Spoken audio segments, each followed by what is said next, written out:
Hello everyone out there, welcome back again to the Green Cup, the place where we slow the time down. Now yesterday we had a cup, or not yesterday, the last episode, the first episode, we had a cup of Kabusecha. That tea, normally a lot of people will brew it at lower temperatures between 50 to 60 degrees Celsius. Recently, I was made aware that you can brew it at higher temperatures, but you have to decrease the time of infusion. 30 seconds, get it out. Get your leafage into your kuzu, which I already have done. From the lovely urn of greenitudes. Put it in, 30 seconds. Pour it out, and let it cool down. I used 80 Celsius, 85 Celsius degree. Now we're going to try this tea. We're going to give it the blessing.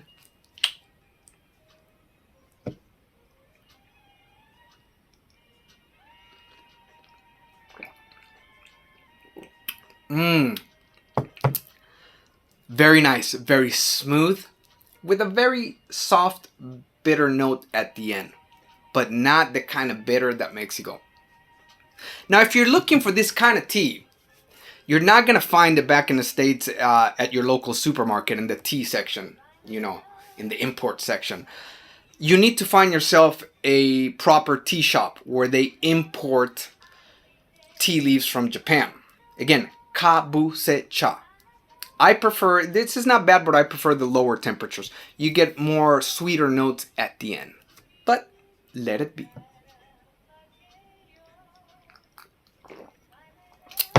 So let us pour another cup.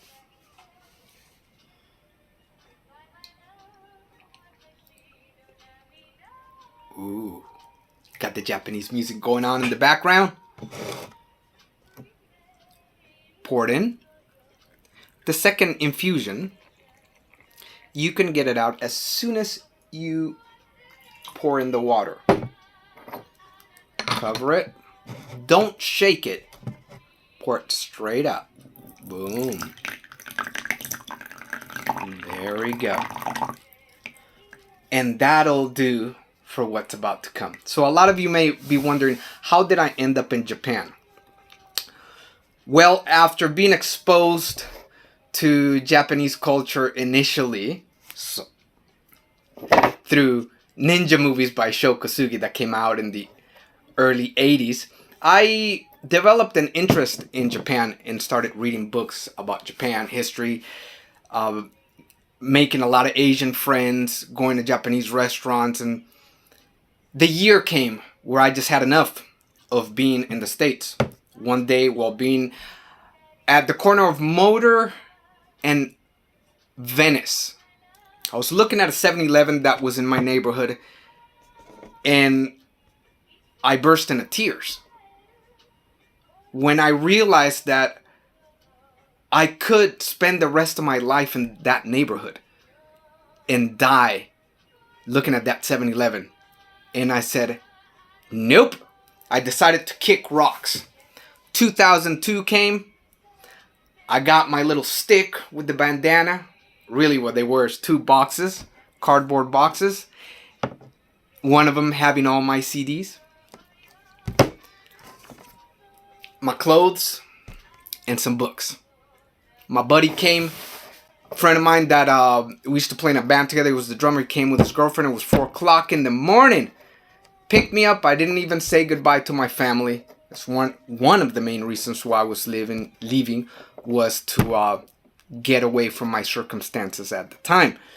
Which, it is what it is. No hate there. Anyway, so I took off. This was the last time I was going to be able to smoke a little Cron Delicious. So my buddy decided to hook me up, brought the gear. We're lighting it up on the way there. Passing around. Ear. Give hugs. Goodbye, buddy. Someday we'll see each other again. I get in line to check in. Check my bags in. Everything. And there weren't that many people at the airport at the time. There was this one young kid. His name was David, by the way. And he must have been He was actually, but I thought he must be between 17 or 18 years old. And he's embarking on a journey just like me. So I turn around, make eye contact with him, give him some love, gives the love back. We've made contact. I was wearing my leather jacket, which I wish I'd have never fucking wore that jacket, and an Iron Maiden shirt. I was identifying as a metalhead, right?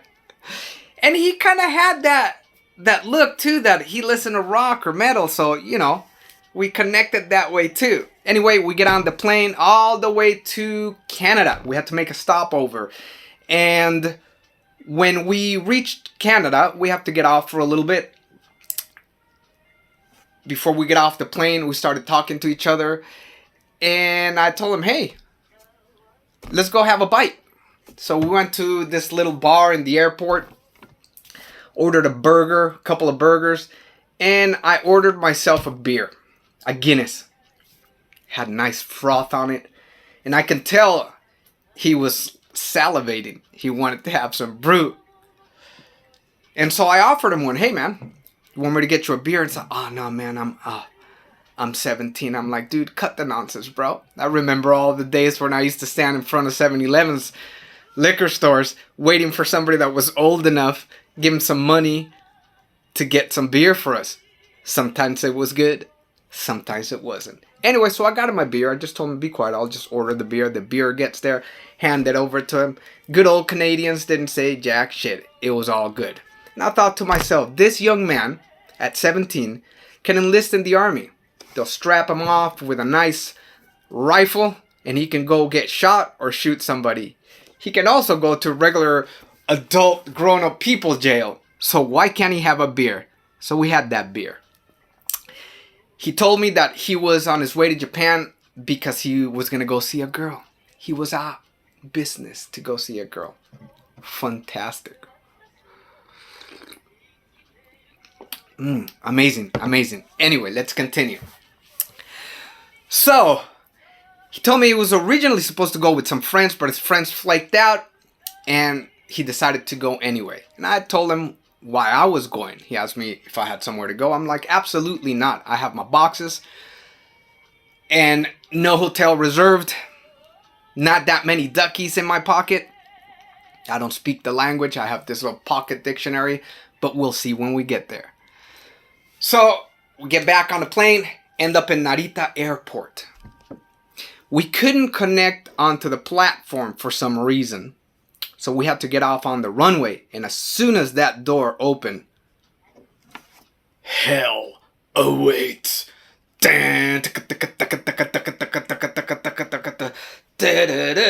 It was fucking hot. August the 2nd, 2002. Peak summer. The hottest month in Japan. Dude.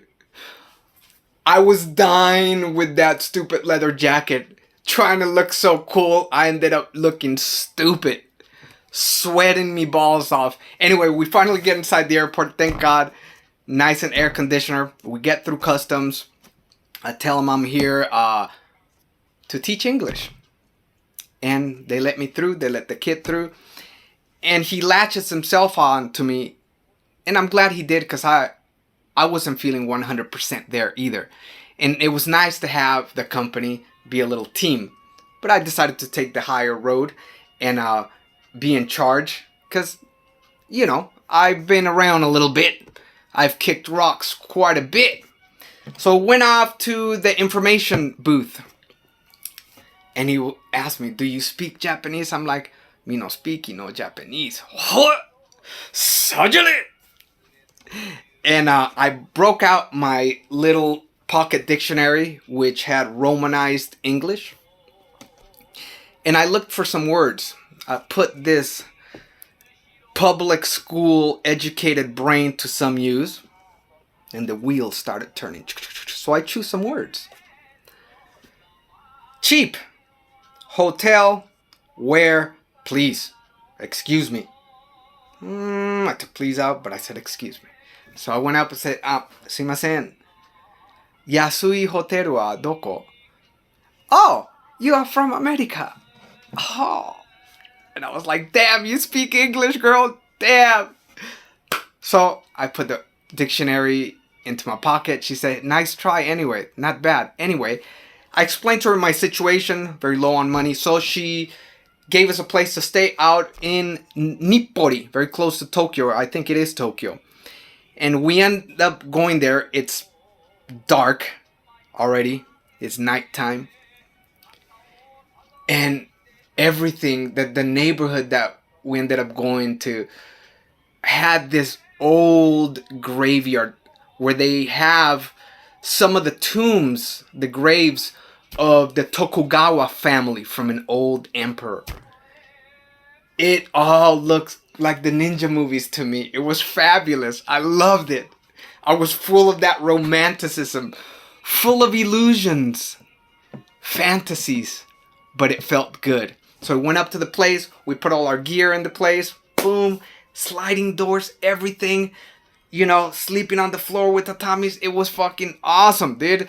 We were hungry, went down to a restaurant real close by called Jolly Pasta, where it's Japanese style Italian food, fast food. We order some, you know, we order a plate of spaghetti, and when the spaghetti gets there, dude, I was just used to having these Jurassic portions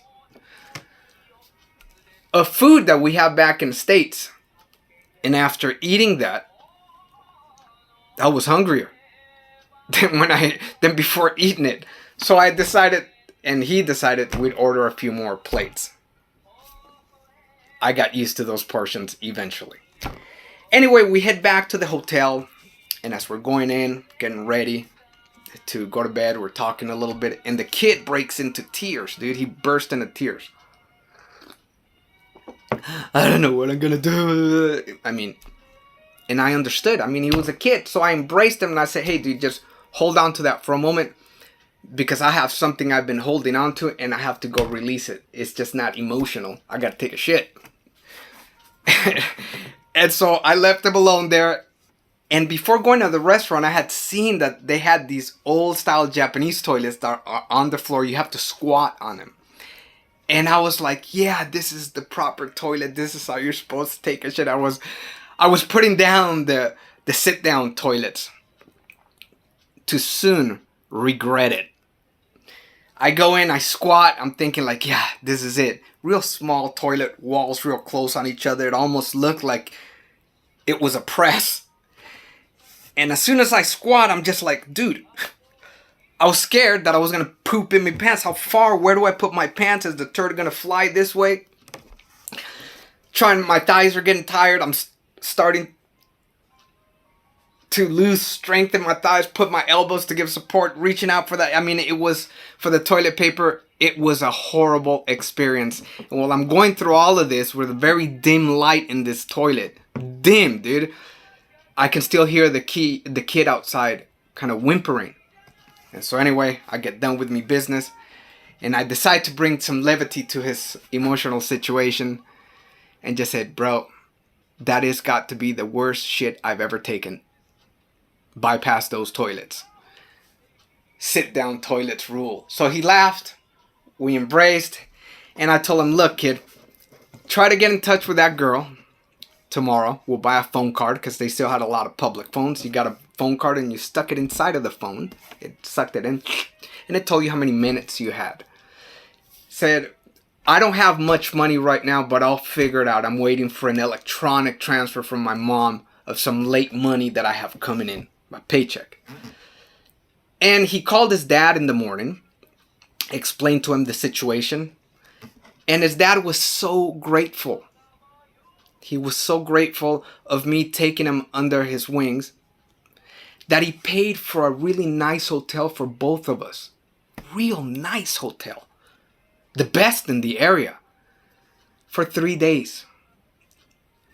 After that, I was still waiting for the money. So I spent 2 weeks in a graveyard till I got the money, found a guest house. And throughout those 3 months of a tourist visa, right on the last week before my visa expired, I got a job, hopped on to Korea, extended my visa, came back, and then they processed my work visa. And bada bing, here I am in Japan, 21 years later, almost 21, because it's going to be July the 2nd. Here I am learning about tea, farming, and as time progresses, I slow the time down even more. So don't forget, grab that cup of tea, sit down, breathe in the beauty, and just keep it greeny. Rock and roll.